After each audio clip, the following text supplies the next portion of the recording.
Hey everyone, I'm in the Amplified Version of the Bible. My name is Lisa Purdy and I'm reading through Genesis. I'm on chapter 40. Here we go. Now sometime later, the butler and the baker of the king of Egypt offered their lord, Egypt's king. And Pharaoh was angry with his officers, the chief of the butlers and the chief of the bakers. He put them in custody in the house of the captain of the guard in the prison where Joseph was confined. And the captain of the guard put them in Joseph's charge, and he served them. And they continued in custody for some time.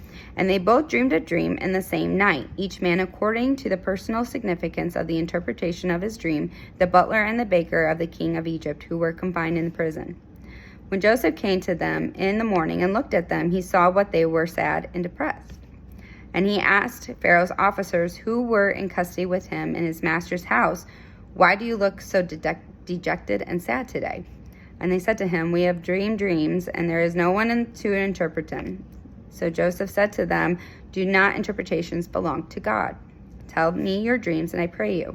And the chief butler told his dream to Joseph and said to him, "In my dream I saw a vine before me, and on the vine were 3 branches.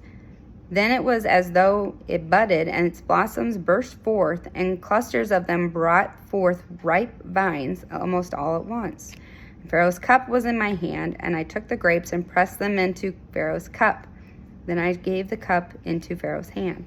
Joseph said to him, "This is the interpretation of it. The 3 branches are 3 days. Within 3 days, Pharaoh will lift up your head and restore you to your position, and you will again put Pharaoh's cup into his hand, and when you were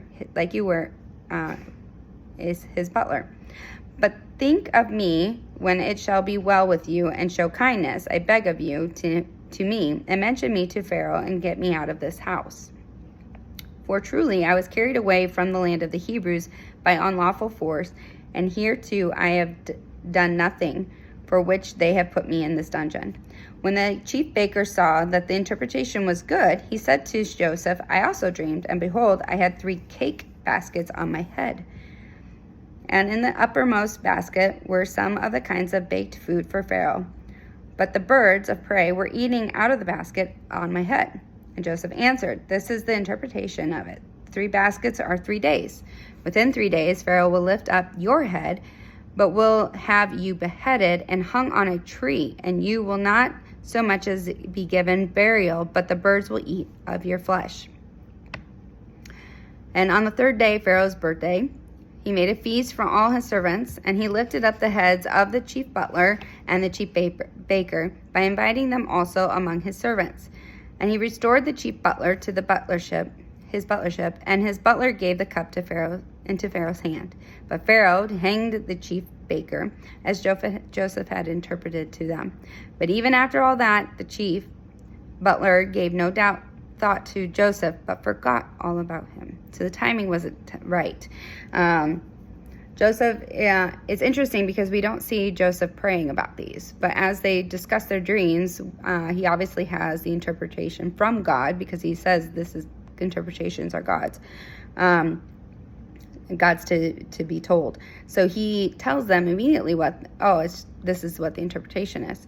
So he must have been talking and communicating with God this whole time. Now, what's interesting is, Joseph's not that far off from when Adam and Eve, this isn't that many greats, And so back then, it was very common for them to have relationships where they walked with God, okay? They understood that relationship with God. So they had consistent communication with him, okay? So for him, he would have learned that and understood that. And so when these guys are saying, "This is my dream," he would have a direct line, so to speak, with God to say, "Okay, what is it?" So he gives it right away. Unfortunately, because the butler doesn't remember him yet, he's stuck.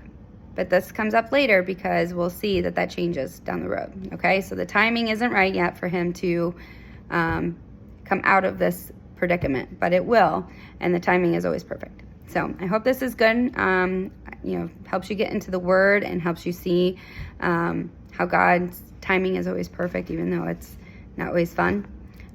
So anyway, have a great day. I hope this gets you in the Word and helps you feel refreshed. Have a good one.